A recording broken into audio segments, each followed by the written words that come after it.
इस वक्त की बड़ी खबर के साथ शुरुआत कर रहे हैं। देश में 2 हफ्ते के लिए लॉकडाउन बढ़ाया गया है। इस वक्त की बड़ी खबर आपके साथ साझा कर रहे हैं। 17 मई तक लॉकडाउन को बढ़ा दिया गया है। डॉक्टर स्वाति महेश्वरी हमारे साथ इस वक्त हेल्थ एक्सपर्ट के तौर पर जुड़ी हुई हैं। डॉक्टर स्वाति, इस वक्त जितना आंकड़ा हम देख रहे हैं या जिस तेजी के साथ बढ़ता हुआ हम कोरोना के पॉजिटिव लोगों का आंकड़ा देख रहे हैं, उसके हिसाब से ये बहुत जरूरी था लॉकडाउन एक्सटेंड करना? हाँ देखिए गौरव, और अगर हम देखें तो इसके संकेत पहले ही आने शुरू हो गए थे और जो 20 अप्रैल के बाद से हमारी रणनीति रही है कोरोना वायरस के युद्ध में, उसी को एक तरह से मुझे लगता है एक्सटेंड किया गया है, आगे बढ़ाया गया है। क्योंकि अगर हम इसको इस तरह से भी देख सकते हैं, देखिए लॉकडाउन फिलहाल ऑलरेडी हमारे भारत में रेड, ऑरेंज और ग्रीन जोन में डिवाइडेड था। पहले ही इन एरियाज को चिन्हित कर लिया गया था और आगे भी जो लॉकडाउन बढ़ाया गया है वह उसी रणनीति के साथ बढ़ाया गया है। यानी कि ग्रीन जोन में और रियायतें मिलेंगी, ऑरेंज जोन में थोड़ी उससे कम मिलेंगी लेकिन वहां भी कुछ रियायतें मिलेंगी, और जो रेड जोन है वो जैसे पहले थे कि वहां कंप्लीट सीलिंग हुई हुई है, वहां आप कोई मूवमेंट अभी नहीं कर सकते, तो उसी तरह के पैटर्न को आगे बढ़ाया गया। और मेरे ख्याल से खास तौर से अभी जो ये डिसीजन लिया, निर्णय लिया कि जो माइग्रेंट्स हैं, बच्चे हैं, जो श्रद्धालु हैं, जो इधर उधर दूसरे राज्यों में फंसे हुए थे और अपने घर वापस आने चाह रहे थे, वो एक मूवमेंट भी अभी हाल फिलहाल में आप देख रहे हैं कि शुरू हो गया है। अब लोग वापस अपने अपने राज्यों में जा रहे हैं और मेरे ख्याल से आने वाला जो ये 1 हफ्ता होगा, इसमें काफी कुछ ऐसा जो है हम मूवमेंट देखेंगे, जो एक राज्य से दूसरे राज्य में लोग जा रहे हैं। तो इसके जो लॉजिस्टिक्स हैं, यानी कि जो एडमिनिस्ट्रेशन को स्टेट्स में, राज्यों में इसको जो मैनेज करना है, इसमें भी उनका काफी सारा मेरे को लगता है वक्त लगने वाला है और ये भी एक संघर्षपूर्ण पूरा प्रक्रिया होगी। तो उसको भी संभालने के लिए जरूर वक्त मिलेगा। अगर लॉकडाउन इस तरह से बढ़ता है तो मुझे लगता है कि उसका भी सही से नियंत्रण हो पाएगा, क्योंकि अगर लॉकडाउन भी खुल गया और ये लोग भी वापस अपने राज्यों में जा रहे हैं तो कहीं अफरा तफरी का माहौल ना हो जाए और ऐसे में कहीं कोरोना वायरस को जो हम काबू करके थोड़ा बैठे हुए हैं वो कहीं बेकाबू ना हो जाए। तो मुझे लग रहा है बड़ा अच्छा डिसीजन लिया है ऐसे में, ताकि जो भी इस वक्त रियायतें दी जा रही है। और देखिए अभी तो ये भी सामने आ गया है कि जो रेड जोन है वहां पर जो स्पेशल इकोनॉमिक जोन है, यानी वहां जो फैक्ट्रियां हैं, जो मिल्स है, उनको भी सशर्त यानी कि शर्तों के साथ वहां पर उन्हें खुलने की इजाजत दी जाएगी, ऐसा बोला गया है। तो रेड जोन में भी कुछ कुछ इकोनॉमिक एक्टिविटी शुरू करने की पहल प्रशासन कर रहा है। तो मेरे ख्याल से ये एक अच्छा एग्जिट प्लान जो बनाने की कोशिश की जा रही है लॉकडाउन। आप हमारे साथ बने रहिए डॉक्टर स्वाति, आपके पास लौटूंगा। राकेश गुप्ता हमारे साथ, हमारे संवाददाता जुड़ गए हैं चंडीगढ़ से। राकेश, ये बहुत महत्वपूर्ण और बड़ा फैसला कि 14 दिन के लिए और एक्सटेंड किया गया है, राज्य सरकार की तरफ से क्या तैयारियां?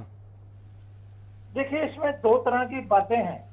आप ये जानते हैं कि क्योंकि केंद्र ने जो है, और जैसा संभावित था कि लॉकडाउन बढ़ेगा, लेकिन जो राज्य सरकार ने इसमें किया है उसमें जो अभी सूचना दी गई है उसमें लॉकडाउन खोलने के लिए जो है से हरियाणा ने एक समेकित और संशोधित दिशा निर्देशों की है स्वीकृति प्रदान की है।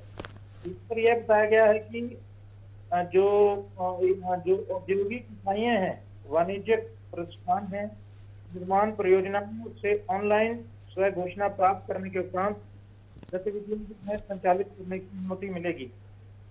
यह भी बताया गया है कि हरियाणा के 14 जिले जो नाम है, अंबाला, भिवानी, चरखी दादरी, फतेहाबाद, जींद, कैथल, करनाल, कुरुक्षेत्र, महेंद्रगढ़, रेवाड़ी, सिरसा और यमुनानगर के मानदंडों के अनुसार आवेदन जमा करने के तुरंत बाद स्वीकृति जो है ऑटोमेटिकली जनरेट होगी। इसके अलावा सूचना प्रौद्योगिकी इनबिल्ड सेवाओं की इकाइयों को छोड़कर उद्योगों, प्रतिष्ठानों, वाणिज्यिक और निजी प्रतिष्ठानों के लिए यदि जिनकी लेबर की जरूरत 20 लोगों तक की है, उन्हें 100% चलाने की अनुमति है। 20 से अधिक लोगों को, जिनकी 50 जो है, जिनकी ज्यादा है उनको 50% लेबर लाने की अनुमति है। ठीक है राकेश, आपको रोक रहा हूं इस जानकारी के साथ कि रात 8 बजे जब हम डिबेट में आएंगे तो आपको दोबारा जोड़ेंगे और ये पूरी डिटेल्ड, क्योंकि 1 घंटे की वो चर्चा होगी, उसमें हम आप से चाहेंगे कि आप हमारे दर्शकों को पूरी डिटेल्ड इंफॉर्मेशन दें। फिलहाल के लिए बहुत शुक्रिया आपका। डॉक्टर स्वाति, एक छोटा सा कमेंट जल्दी से, फिर 8 बजे आपको भी जोड़ेंगे तो इस पर डिटेल चर्चा करेंगे कि जो लोग जा रहे हैं अपने अपने गृह जिले, उनको वहां पहुंचने से पहले क्या यहां भी जांच करके भेजा जाए और वहां जाने के बाद पहले उनको क्वारंटाइन किया जाए, घर में नहीं कहीं और? जी हाँ, देखिए फिलहाल के लिए जो रणनीति अपनाई जा रही है वो उसमें ऐसा किया जा रहा है कि जिनको लक्षण नहीं है और थर्मल स्क्रीनिंग के बाद जो उसको पार कर ले जा रहे हैं उनको भेजा जा रहा है अपने राज्य में वापस, और वहां पहुंचने के बाद उनकी स्क्रीनिंग दोबारा की जा रही है, और जिन लोगों को लक्षण नहीं है उन्हीं को केवल घर में अपने होम क्वारंटीन की सुविधा दी जा रही है, बाकी लोगों को वहीं पे रोका जाएगा और उनके लिए अलग से इंतजाम किए जा रहे हैं जहां पर कि उनको रख सके। लेकिन बहुत अच्छा होगा अगर वो जिस स्टेट से, जिस राज्य से निकल के जा रहे हैं, अगर वहीं पर उनकी स्क्रीनिंग हो जाए टेस्ट के रूप में, तो मेरे ख्याल से आने वाली जो मुसीबतें हैं वो काफी कम हो जाएंगी। क्योंकि देखिए, अगर आप जाने दे रहे हैं राज्य से भी, अगर आप एक राज्य से दूसरे राज्य जाने दे रहे हैं और हमको पता नहीं है कि व्यक्ति को कोरोना वायरस संक्रमण है या नहीं है, तो भी रास्ते में और लोगों को संक्रमित करने की संभावना बढ़ती ही है। तो मेरे ख्याल से ज्यादा अच्छा होगा अगर राज्य अपने लेवल पर ही लोगों को स्क्रीन करके भेजें।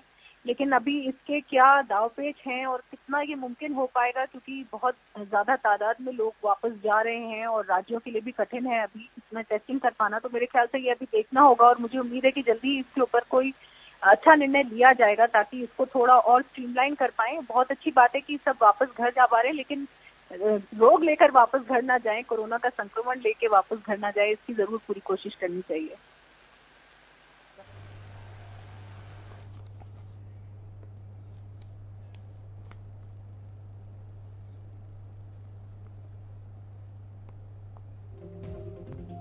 तो गृह मंत्रालय ने आदेश जारी किया है और 2 हफ्ते के लिए और एक्सटेंड कर दिया गया है लॉकडाउन को।